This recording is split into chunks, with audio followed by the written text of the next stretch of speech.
du Sénat ici représenté, Madame la Première ministre, chef du gouvernement, Monsieur le secrétaire général du secrétariat de la zone de libre-échange continentale africaine, Mesdames et Messieurs les ministres représentant les différents pays d'Afrique à ce Conseil des ministres de la ZLECAf, Mesdames et Messieurs les membres du gouvernement de la République démocratique du Congo, Mesdames et Messieurs les représentants des communautés économiques régionales, distingués invités, Mesdames et Messieurs, c'est avec une immense joie et une profonde fierté que la République démocratique du Congo, terre d'hospitalité au cœur de notre continent, accueille aujourd'hui, pour la première fois depuis son adhésion à la ZLECAf en 2018, le Conseil des ministres en charge du commerce. Permettez-moi tout d'abord de souhaiter une chaleureuse bienvenue à vous tous, Monsieur le secrétaire général de la ZLECAf, honorable ministre représentant les nations africaines, délégués des communautés économiques régionales, experts, hauts fonctionnaires et invités de marque. À Kinshasa, vous êtes chez vous, dans ce carrefour géographique et humain qui aspire à devenir, avec votre concours, un véritable centre économique pour une Afrique unie, prospère et intégrée. Mesdames et Messieurs, l'Afrique, notre berceau, est à un tournant décisif de son histoire. Dotée d'une jeunesse dynamique, de ressources naturelles incomparables et d'un potentiel économique immense, elle ne demande qu'à s'émanciper des chaînes du passé pour écrire un avenir de progrès et de dignité. Mais cet avenir ne peut se bâtir dans l'isolement. La coopération entre nos nations est une nécessité vitale pour transformer nos atouts en leviers de développement inclusif. La zone de libre-échange continentale africaine est l'incarnation de cette ambition collective. En unissant 54 nations autour d'un marché commun pour les biens et services, en facilitant la libre circulation des personnes et des capitaux et en posant les bases d'une union douanière, la ZLECAf nous offre une plateforme unique pour transcender nos frontières et libérer le potentiel économique de notre continent. Ensemble, nous pouvons construire des chaînes de valeur régionales, transformer nos matières premières sur place et offrir à nos populations des opportunités d'emploi et de prospérité. La ZLECAf n'est pas une simple initiative économique.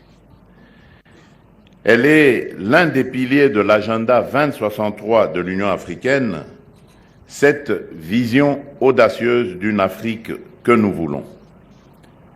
Une Afrique intégrée où le commerce intra-africain, aujourd'hui à moins de 20% de nos échanges, devient le moteur de notre croissance. Une Afrique où nos jeunes ne se tournent plus vers des horizons lointains pour chercher des opportunités, mais qui trouvent ici, sur notre sol, les moyens de réaliser leurs rêves. En alignant nos efforts sur les objectifs de l'agenda 2063, la ZLECAf nous permet de poser les jalons d'un développement durable, équitable et souverain. Elle nous invite à investir dans nos infrastructures, à harmoniser nos politiques commerciales et à renforcer nos capacités technologiques pour que l'Afrique prenne sa juste place dans l'économie mondiale.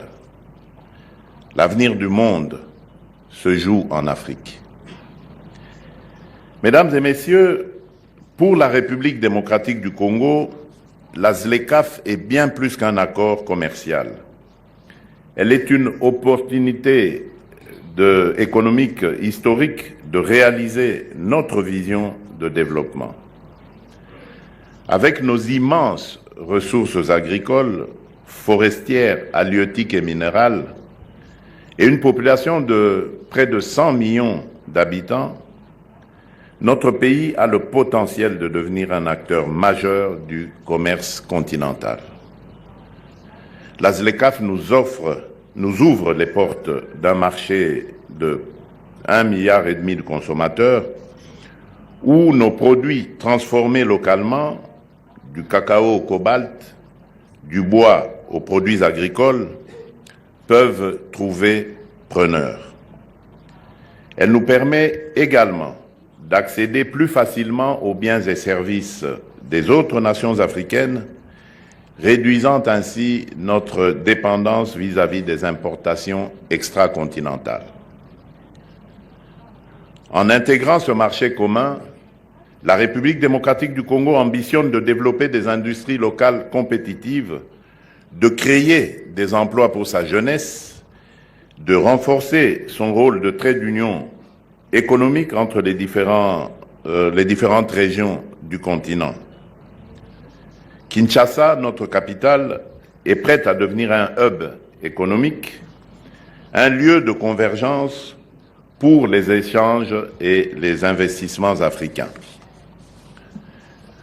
Depuis mon arrivée à la tête de l'État en 2019, j'ai fait de l'intégration économique continentale et régionale une priorité stratégique.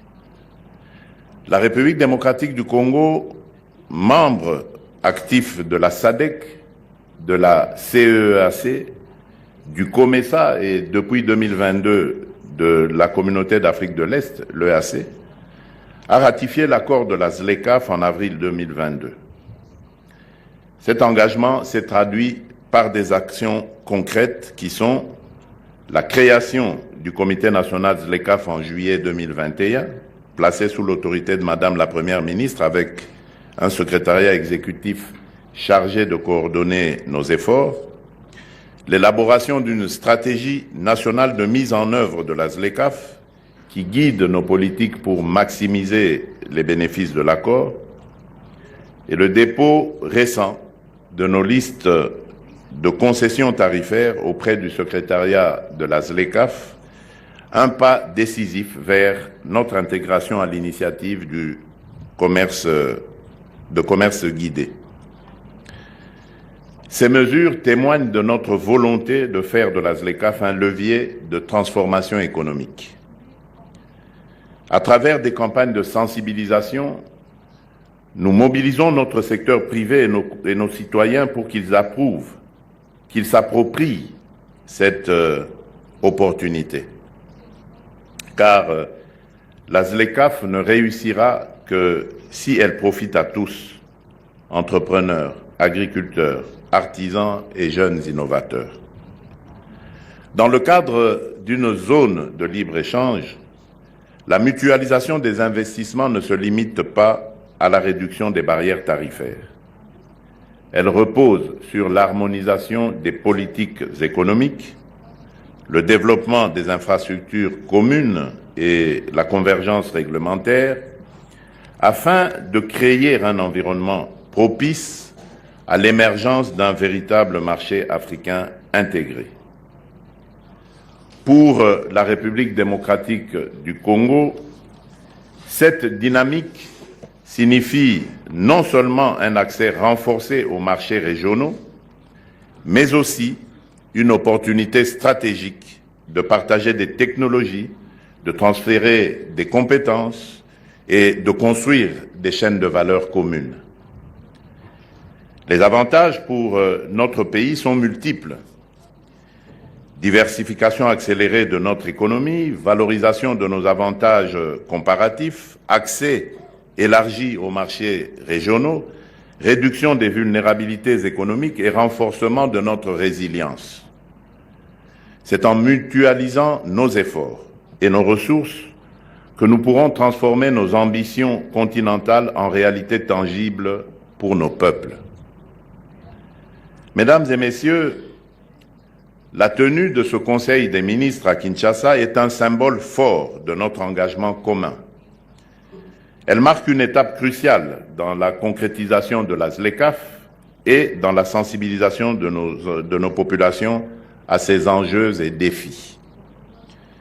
Je lance un appel solennel à tous les pays africains. Unissons nos forces pour faire de la ZLECAf un succès. Investissons dans des infrastructures transfrontalières, harmonisons nos réglementations et soutenons nos entreprises pour qu'elles conquièrent le marché continental. La République démocratique du Congo, fidèle à sa vocation panafricaine, est prête à jouer un rôle plein. Si ce Conseil devait décider de l'implantation de nouvelles institutions ou services de la ZLECAf, je propose Kinshasa comme une terre d'accueil, un carrefour naturel pour notre intégration économique. L'Afrique que nous construisons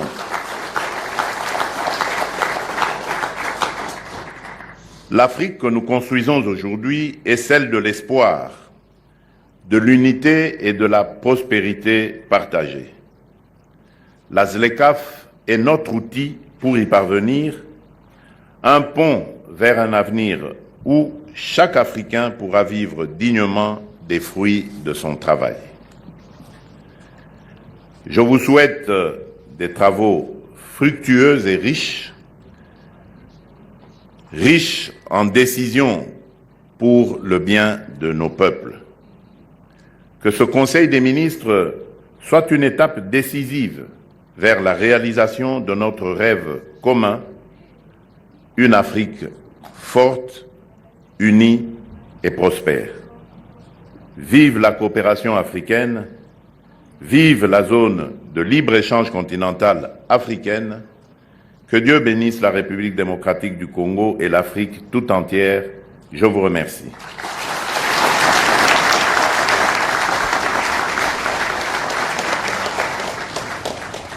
Ainsi prend fin la cérémonie de ce jour. Nous prions l'assistance de bien vouloir se lever pour saluer la sortie du chef de l'État.